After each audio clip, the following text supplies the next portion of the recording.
रूह अफ़ज़ा को शरबत कह देना शायद उसकी तौहीन होगी।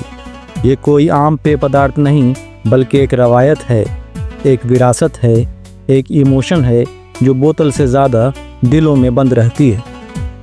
ये वो एहसास है जिसे पीते नहीं बल्कि महसूस किया जाता है। गर्मियों की पहली लू जैसे ही चलती है, घर के बावर्ची खाने में रूह अफ़ज़ा की बोतल सामने आ जाती है, जैसे माँ की ममता ने गर्मी को हराने के लिए अपना कोई सीक्रेट हथियार निकाल लिया हो। एक पुरानी ट्रे में रखे 2 ग्लास, उनमें बर्फ़ के टुकड़े और ऊपर से गहरा गुलाबी रूह अफ़ज़ा। वो सीन किसी पेंटिंग से कम नहीं लगता। जब कोई मेहमान घर आता है तो उससे पहले आवाज़ आती है, बेटा ज़रा रूह अफ़ज़ा बनाना।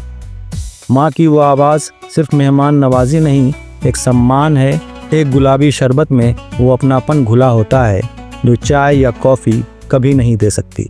रमज़ान की इफ्तारी में रूह अफ़ज़ा का ग्लास सजे बग़ैर मेज़ अधूरी लगती है। हर रोज़े के बाद वो पहला घूंट जैसे रूह को ताज़ा कर देता है। उसमें मिठास नहीं, सुकून घुला होता था, और वो सुकून दुनिया की किसी दुकान में नहीं मिलता। कभी कभी लगता है कि रूह अफ़ज़ा सिर्फ स्वाद नहीं, एक पुल है जो बचपन से आज तक को जोड़ता है। रूह अफ़ज़ा की बोतल में सिर्फ गहरा गुलाबी लिक्विड नहीं रहता, बल्कि उसमें यादें तैरती हैं, इमोशंस डुबकियां लगाते हैं। रूह अफ़ज़ा सिर्फ एक शरबत नहीं, एक सोच है, और उस सोच का नाम है हमदर्द। क्या आप जानते हैं जिस ब्रांड से आपकी गर्मियों की यादें जुड़ी हुई हैं वो किसी बड़े कॉरपोरेट बिजनेस का हिस्सा नहीं बल्कि एक वक़्फ़ है। हमदर्द को 1948 में हकीम अब्दुल मजीद साहब के बड़े बेटे हकीम अब्दुल हमीद ने वक्फ़े आम यानी पब्लिक चैरिटेबल वक्फ घोषित किया था, यानी ऐसा ट्रस्ट जो समाज की सेवा के लिए समर्पित हो।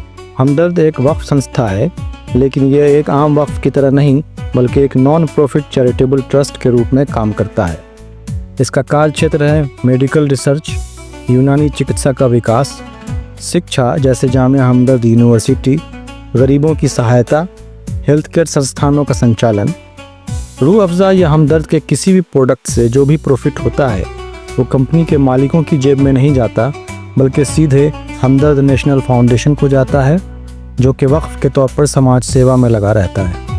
हमदर्द का मतलब ही होता है दुख में भागीदार, और ये नाम सिर्फ नाम नहीं, इसका हर काम इसी मकसद को निभाता है। तो अगली बार जब आप रूह अफ़ज़ा का घोंट लें, याद रखिए ये स्वाद सिर्फ ठंडक नहीं बल्कि किसी ज़रूरतमंद की मदद भी है।